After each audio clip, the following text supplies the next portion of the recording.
नमस्कार दोस्तों। तो स्वागत है आप सभी का आपके अपने YouTube चैनल उड़ान इंस्टीट्यूट पर।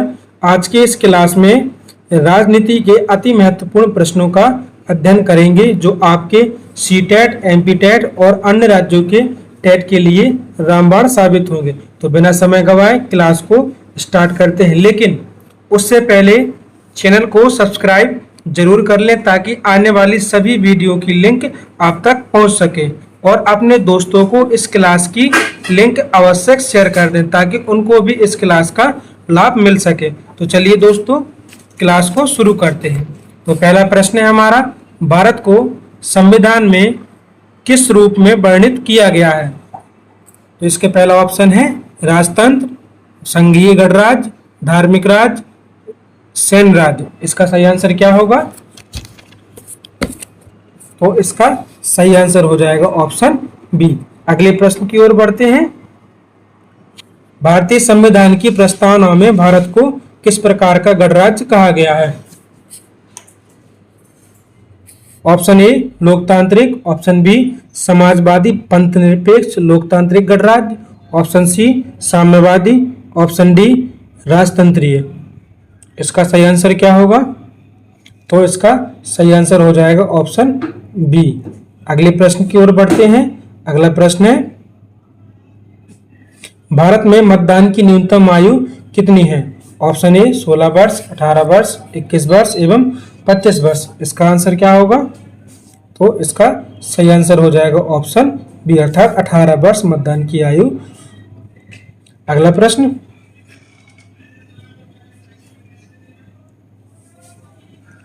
भारत में सार्वभौमिक वयस्क मताधिकार का अर्थ है केवल शिक्षित लोगों को वोट देना, सभी वयस्क नागरिकों को मतदान का अधिकार, केवल पुरुषों को मतदान, केवल सरकारी कर्मचारियों को मतदान।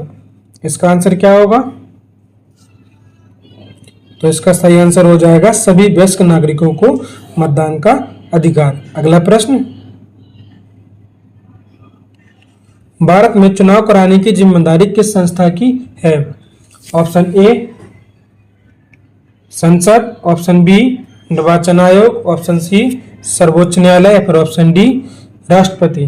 इसका आंसर क्या होगा? तो इसका सही आंसर हो जाएगा ऑप्शन बी अर्थात निर्वाचन आयोग को भारत में चुनाव कराने की जिम्मेदारी सौंपी गई है। लोकसभा का सामान्य कार्यकाल कितने वर्ष का होता है? ऑप्शन ए 3 वर्ष, 4 वर्ष, 5 वर्ष या 6 वर्ष। इसका सही आंसर हो जाएगा लोकसभा का सामान्य कार्यकाल 5 वर्ष का होता है। अगले प्रश्न की ओर बढ़ते हैं।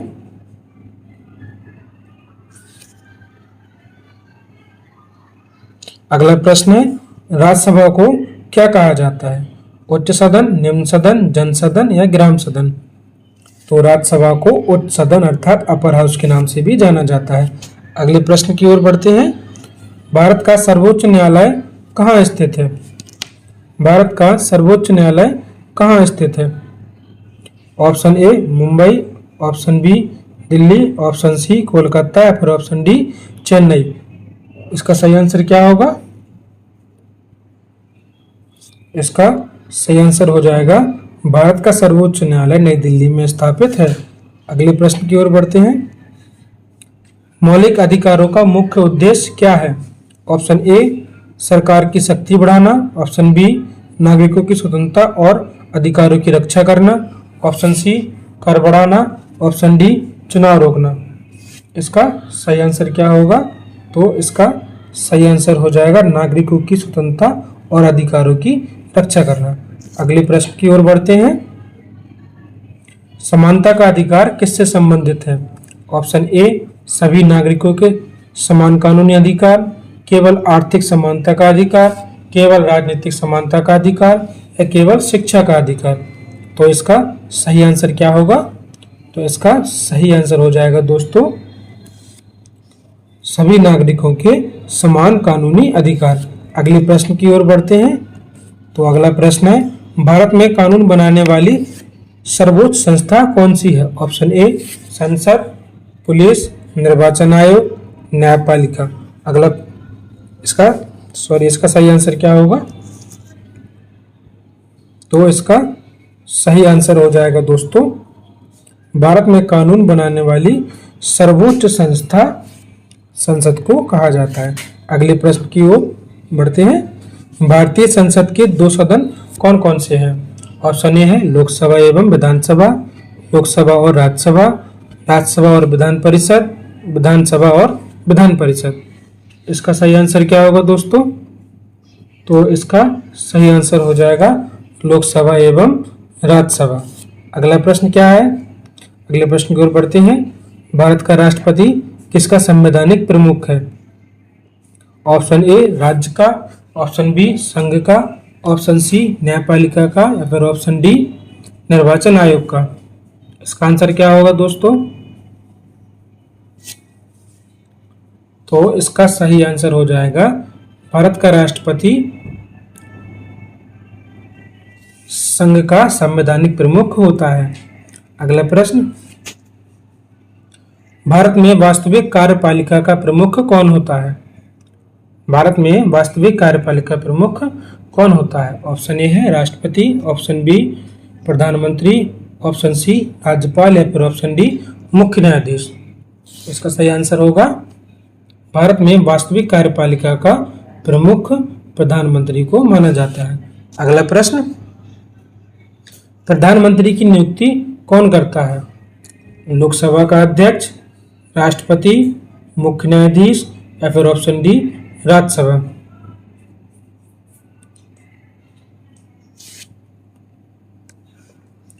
तो इसका सही आंसर हो जाएगा दोस्तों ऑप्शन बी अर्थात राष्ट्रपति प्रधानमंत्री की नियुक्ति करता है। अगला प्रश्न, भारत में न्यायपालिका की स्वतंत्रता क्यों आवश्यक है? ऑप्शन ए सरकार को नियंत्रित करने के लिए, ऑप्शन बी कानून और नागरिक अधिकारों की रक्षा के लिए, ऑप्शन सी चुनाव कराने के लिए, ऑप्शन डी कर को वसूलने के लिए। इसका आंसर क्या है? तो इसका सही आंसर हो जाएगा कानून और नागरिक अधिकारों की रक्षा के लिए। अगला प्रश्न, लोकतंत्र में अंतिम निर्णय लेने की शक्ति किसके पास होती है? ए सेना के पास, बी निर्वाचित प्रतिनिधियों के पास, सी उद्योगपतियों के पास, डी न्यायाधीशों के पास। इसका सही आंसर क्या होगा? तो इसका सही आंसर हो जाएगा निर्वाचित प्रतिनिधियों के पास अंतिम निर्णय लेने की शक्ति होती है। अगला प्रश्न, लोकतंत्र की सबसे महत्वपूर्ण विशेषता क्या है? जनता की भागीदारी, एक व्यक्ति का शासन, सैन्य शासन या वंशानुगत शासन।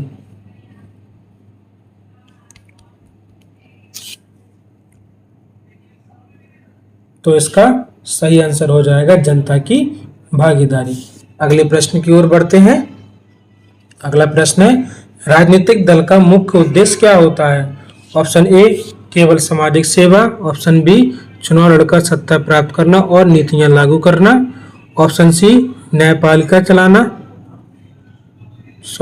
चलाना, ऑप्शन डी कानून तोड़ना। इसका आंसर क्या होगा?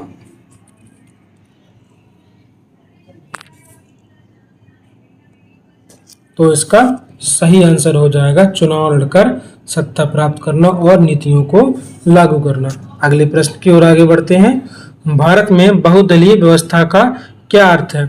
ऑप्शन ए है केवल दो दल, कई राजनीतिक दलों का अस्तित्व, कोई राजनीतिक दल नहीं या फिर केवल एक दल। इसका आंसर क्या होगा? तो इसका सही आंसर हो जाएगा ऑप्शन बी अर्थात कई राजनीतिक दलों का अस्तित्व बहुदलीय व्यवस्था का अर्थ होता है। अगला प्रश्न, विपक्षी दल लोकतंत्र में क्या भूमिका निभाता है? ऑप्शन ए है सरकार की नीतियों की समीक्षा और आलोचना करता है, ऑप्शन बी चुनाव रोकता है, ऑप्शन सी न्यायपालिका चलाता है या फिर ऑप्शन डी संविधान बदलता है। इसका सही आंसर क्या होगा?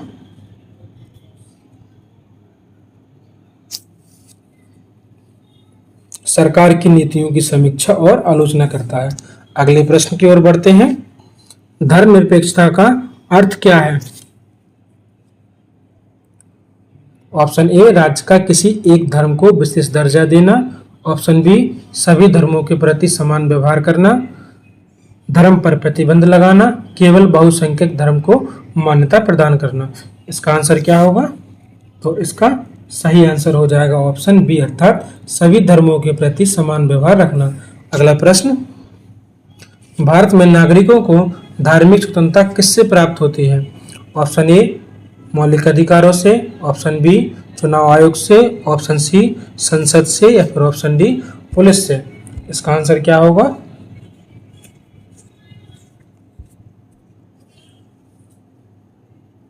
तो इसका सही आंसर हो जाएगा मौलिक अधिकारों से। अगले प्रश्न की ओर बढ़ते हैं। जाति आधारित भेदभाव किस सिद्धांत के विरुद्ध है? ऑप्शन ए समानता का सिद्धांत, ऑप्शन बी स्वतंत्रता का सिद्धांत, ऑप्शन सी संघवाद का सिद्धांत, या फिर ऑप्शन डी सार्वभौमिकता। इसका आंसर क्या है? तो इसका सही आंसर हो जाएगा जाति आधारित भेदभाव समानता के सिद्धांत के विरुद्ध माना जाता है। अगला प्रश्न, लैंगिक समानता का अर्थ है केवल महिलाओं को अधिकार देना, पुरुष और महिलाओं को समान अवसर और अधिकार देना, केवल पुरुषों को अधिकार देना, या फिर महिलाओं को राजनीति से दूर रखना। इसका आंसर क्या है?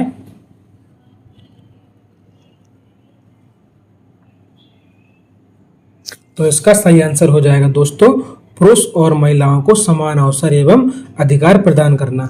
अगला प्रश्न, भारत में पंचायती राज व्यवस्था मुख्यतः किससे संबंधित है?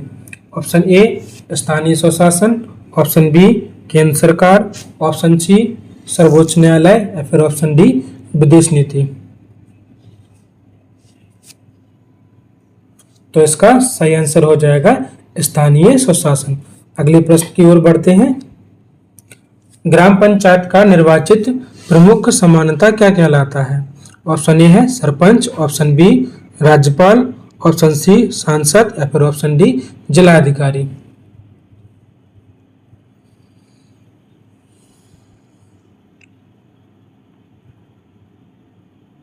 तो इसका सही आंसर हो जाएगा दोस्तों सरपंच। अगले प्रश्न की ओर बढ़ते हैं। नगर पालिका किस क्षेत्र में स्थानीय शासन का कार्य करती है? ऑप्शन ए ग्रामीण क्षेत्र, ऑप्शन बी शहरी क्षेत्र, ऑप्शन सी केवल राज्य स्तर, ऑप्शन डी केवल केंद्र स्तर।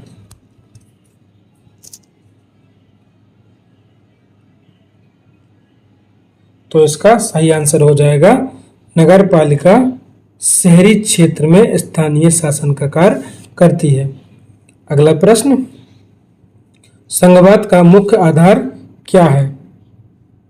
ऑप्शन ए शक्तियों का विभिन्न स्तरों में विभाजन, सारी शक्ति केंद्र में निहित, सारी शक्ति राज्य में निहित, या फिर ऑप्शन डी है न्यायपालिका का शासन। इसका आंसर क्या होगा? तो इसका सही आंसर हो जाएगा शक्तियों का विभिन्न स्तरों पर विभाजन कर देना। अगला प्रश्न, भारत में कितने स्तर की सरकारें मुख्य रूप से मानी जाती हैं? ऑप्शन ए 1 स्तर की, 2 स्तर की, 3 स्तर की, या फिर 4 स्तर की। तो इसका सही आंसर हो जाएगा दोस्तों भारत में 3 स्तर की सरकारें मुख्यतः सामने आती हैं। पहली है केंद्र सरकार, राज्य सरकार एवं स्थानीय सरकार। अगले प्रश्न की ओर बढ़ते हैं। भारत में सत्ता के 3 प्रमुख अंग कौन से हैं? ऑप्शन ए सेना पुलिस न्यायालय, ऑप्शन बी विधायिका कार्यपालिका न्यायपालिका, ऑप्शन सी पंचायत नगरपालिका संसद, ऑप्शन डी राष्ट्रपति राज्यपाल एवं मुख्यमंत्री। इसका आंसर क्या होगा?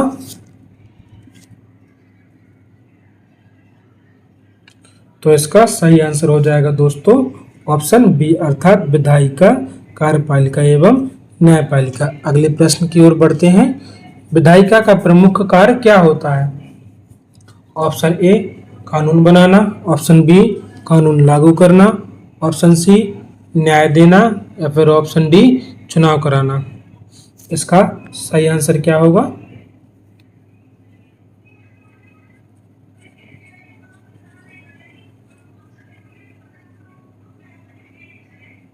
तो इसका सही आंसर हो जाएगा विधायिका का प्रमुख कार्य कानून बनाना होता है। अगला प्रश्न, कार्यपालिका का प्रमुख कार्य क्या होता है? ऑप्शन ए है कानूनों को लागू करना, कानून बनाना, संविधान लिखना एवं चुनाव लड़ना।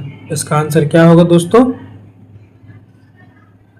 तो इसका सही आंसर हो जाएगा कानूनों को लागू करना। अगला प्रश्न, न्यायपालिका का प्रमुख कार्य क्या होता है? ऑप्शन ए कानून की व्याख्या और न्याय प्रदान करना, ऑप्शन बी बजट बनाना, ऑप्शन सी चुनाव प्रचार करना, या फिर ऑप्शन डी राजनीतिक दल बनाना। इसका सही आंसर क्या होगा? तो इसका सही आंसर हो जाएगा दोस्तों कानून की व्याख्या और न्याय प्रदान करना। अगले प्रश्न की ओर बढ़ते हैं। सूचना का अधिकार नागरिकों को क्या प्रदान करता है? ऑप्शन ए सरकारी सूचनाओं तक पहुंच का अधिकार, ऑप्शन बी सरकारी नौकरी की गारंटी, ऑप्शन सी मुफ्त शिक्षा, या फिर ऑप्शन डी मतदान की अनिवार्यता। इसका सही आंसर क्या होगा दोस्तों? तो इसका सही आंसर हो जाएगा सूचना का अधिकार से अर्थ है सरकारी सूचनाओं तक पहुंच का अधिकार। अगला प्रश्न, लोकतंत्र में मीडिया की महत्वपूर्ण भूमिका क्या है? ऑप्शन ए जनता को सूचना देना, सरकार बनाना, न्यायालय चलाना, या फिर कानून बनाना। इसका आंसर क्या होगा? तो इसका सही आंसर हो जाएगा लोकतंत्र में मीडिया की महत्वपूर्ण भूमिका जनता को सूचना देने में होती है। अगला प्रश्न, जनमत का निर्माण किससे प्रभावित हो सकता है? ऑप्शन ए मीडिया और सामाजिक चर्चाओं से, ऑप्शन बी केवल न्यायालय से, ऑप्शन सी केवल पुलिस से, या फिर ऑप्शन डी केवल सेना से। तो इसका सही आंसर क्या होगा दोस्तों? तो इसका सही आंसर हो जाएगा मीडिया और सामाजिक चर्चाओं से। अगले प्रश्न की ओर बढ़ते हैं। नागरिक समाज का संबंध मुख्यतः किससे है? ऑप्शन ए नागरिकों के स्वैच्छिक संगठनों और समूहों से, ऑप्शन बी केवल सरकार से, ऑप्शन सी केवल सेना से, ऑप्शन डी केवल न्यायपालिका से। इसका सही आंसर क्या होगा दोस्तों? नागरिकों के स्वैच्छिक संगठनों और समूहों से। अगले प्रश्न की ओर बढ़ते हैं। लोकतंत्र में नागरिकों की सक्रिय भागीदारी क्यों आवश्यक है? ऑप्शन ए लोकतांत्रिक शासन को मजबूत करने के लिए, ऑप्शन बी चुनाव समाप्त करने के लिए, ऑप्शन सी सरकार को कमजोर करने के लिए, या फिर ऑप्शन डी कानूनों को समाप्त करने के लिए। इसका सही आंसर क्या होगा?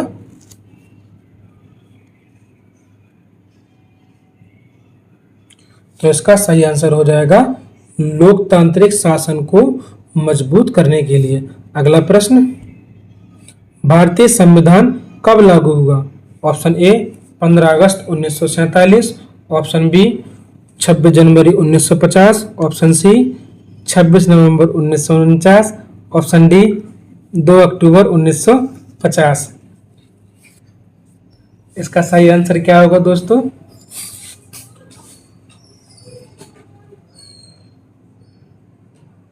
तो इसका सही आंसर हो जाएगा 26 जनवरी 1950। अगले प्रश्न की ओर बढ़ते हैं।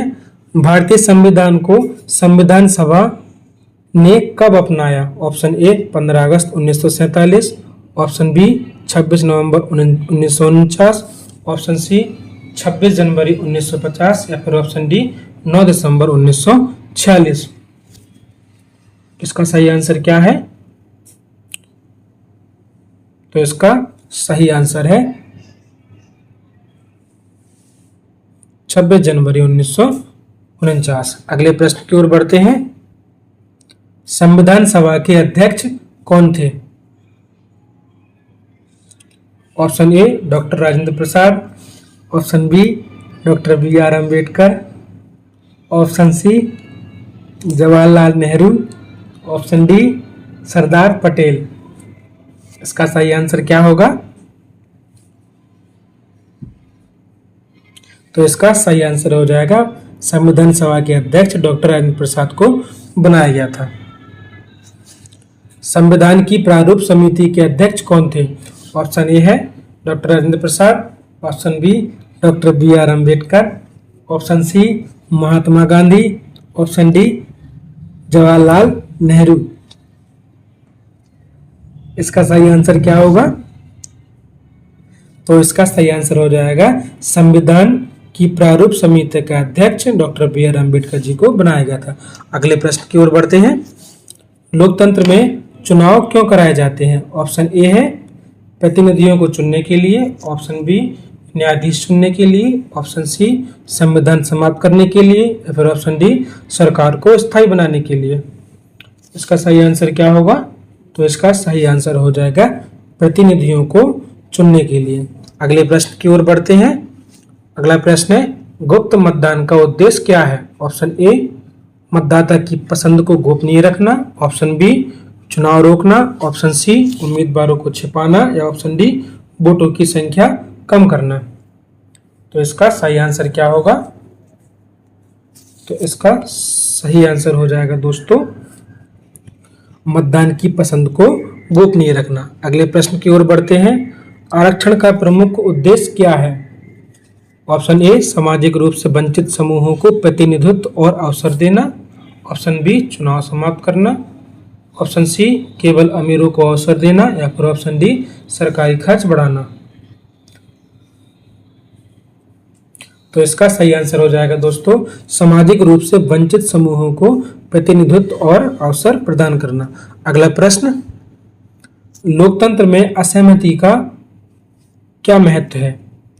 यह विभिन्न विचारों को सामने लाती है, यह लोकतंत्र को समाप्त करती है, इसका कोई महत्व नहीं है, या फिर यह चुनाव रोकती है। इसका आंसर क्या होगा? तो इसका सही आंसर हो जाएगा दोस्तों यह विभिन्न विचारों को सामने लाती है। अगला प्रश्न भारतीय संविधान में मौलिक कर्तव्य किससे संबंधित हैं? ऑप्शन ए है नागरिकों की जिम्मेदारियों से, ऑप्शन बी केवल सरकार की जिम्मेदारियों से, ऑप्शन सी केवल न्यायपालिका से, या फिर ऑप्शन डी केवल चुनाव से। तो इसका सही आंसर क्या होगा दोस्तों? तो इसका सही आंसर हो जाएगा नागरिकों की जिम्मेदारियों से है। अगले प्रश्न की ओर बढ़ते हैं। तो दोस्तों आज की क्लास को हम यहीं पर समाप्त करते हैं। उम्मीद है कि आप सभी को क्लास अच्छी लगी होगी, तो चैनल को सब्सक्राइब जरूर करें। धन्यवाद दोस्तों।